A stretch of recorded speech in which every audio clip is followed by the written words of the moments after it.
publication de TV7 à laquelle j'étais très sensible pour la fin de mon mandat et surtout en cette soirée qui promet d'être très intéressante pour la majorité départementale, d'aller commenter les résultats. C'est vraiment pour moi un moment émouvant et un moment particulièrement intéressant.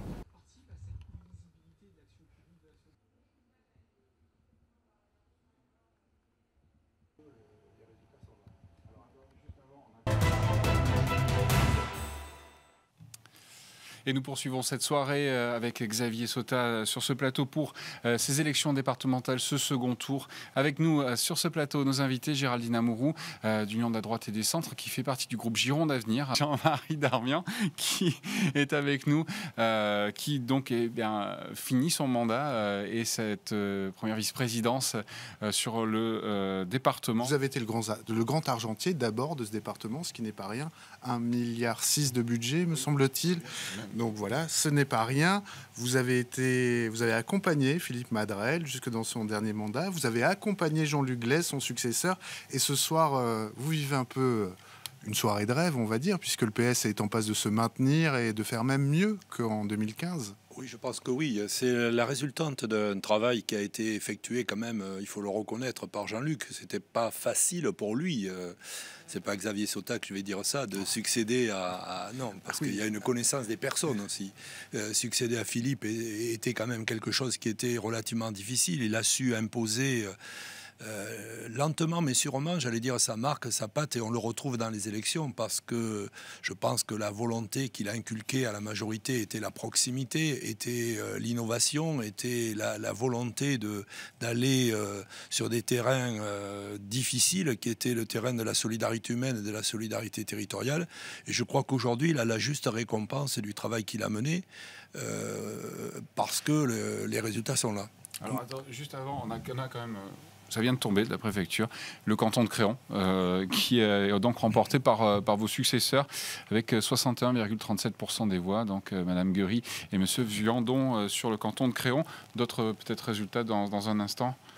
Mais d'abord, justement, on va rebondir d'abord sur le canton de Créon, puisque Jean-Marie Darmian, vous passiez la main là-dessus, sur ce canton-là, et il se trouve qu'il y avait un casting un peu singulier, puisque Christelle Dubos, ex-secrétaire d'État, député LREM du secteur, s'est présenté. Comment vous analysez en fait cet atterrissage, cet ancrage raté au fond de La République En Marche ? Parce que la République En Marche a quelque chose de particulier, c'est-à-dire qu'elle a cherché à ne pas être elle-même. Je crois que ces élections vont faire que les vrais candidats élus, qu'ils soient de Gironde Avenir ou de la majorité départementale, ont été eux-mêmes. Ils n'ont pas cherché d'une certaine façon à manœuvrer, etc. Elle a changé de slogan entre les deux tours. Ce matin, il y avait par exemple des affiches du maire de La Trenne, Che Guevara, dans sa commune.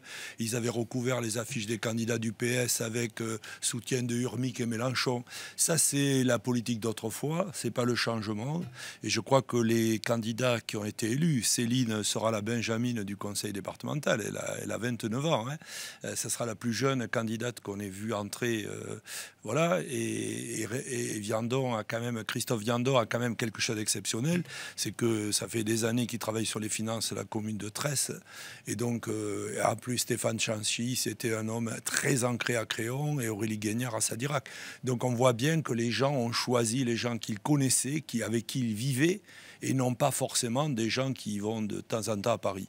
Après TV7, Jean-Marie, on part au conseil départemental. La dernière participation, je ne retournerai plus au conseil départemental pour participer à une réunion. Je considère que le mandat est terminé. Je serais très heureux que Céline Guery et Christophe Viandon puissent s'installer. J'espère que ce soir ils vont venir. Je les accueillerai avec plaisir et je leur passerai le témoin parce que c'est un moment clé de la vie publique pour moi.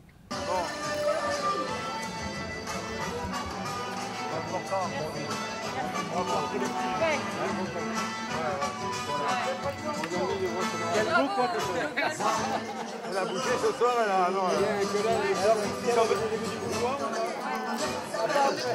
Merci Jean-Marie en tout cas. Mariette. Avec deux quoi. C'est bien, c'est super. Allez, un coup. Allez. Regardez, allez-y. Alors ce que je peux dire à Jean-Marie ce soir, c'est que ce qui est le plus compliqué, c'est de réussir la transmission vers de nouveaux élus. Et ce qu'a réussi Jean-Marie ce soir à Créon, c'est de transmettre le mandat à de nouveaux élus qui ont pleinement réussi, qui ont fait un magnifique score. Et ce qu'il transmet aussi, ce sont toutes les valeurs qu'il a portées, qu'il a fortement affirmées. Moi, j'ai eu besoin de Jean-Marie énormément pendant ces 6 années écoulées. S'il n'avait pas été près de moi comme vice-président finance, je pense que nous n'aurions pas réussi à avoir le beau résultat que nous avons eu, qui est une reconnaissance par une agence de notation de la bonne gestion départementale. Donc voilà, Jean-Marie réussit la transmission, mais il m'a transmis aussi beaucoup. Et désormais, c'est aussi son héritage que je vais porter lors de la prochaine mandature. Ça te va? Ah non, moi j'ai dit à Jean-Luc le principe de Madrel, à partir de demain matin, il travaille pendant 7 ans la réélection de l'équipe.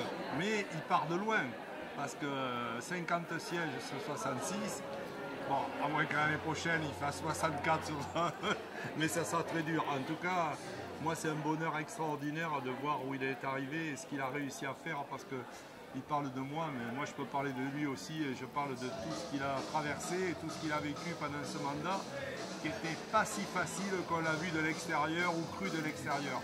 La victoire de ce soir ne doit pas faire oublier que c'est son travail et son abnégation et sa volonté qui ont fait qu'on en est là. C'est la fin, je vais sortir. J'ai accueilli les heureux élus créonais qui ont été vraiment fêtés par le président parce que c'est une victoire importante pour eux. Et désormais, c'est la dernière fois que je quitte le parking du conseil départemental et ma place que j'occupe depuis 13 ans maintenant. Mais vraiment, c'est le cœur léger et le sentiment d'avoir réalisé quelque chose que j'espérais, transmettre à des gens beaucoup plus jeunes que moi le flambeau des valeurs que je porte.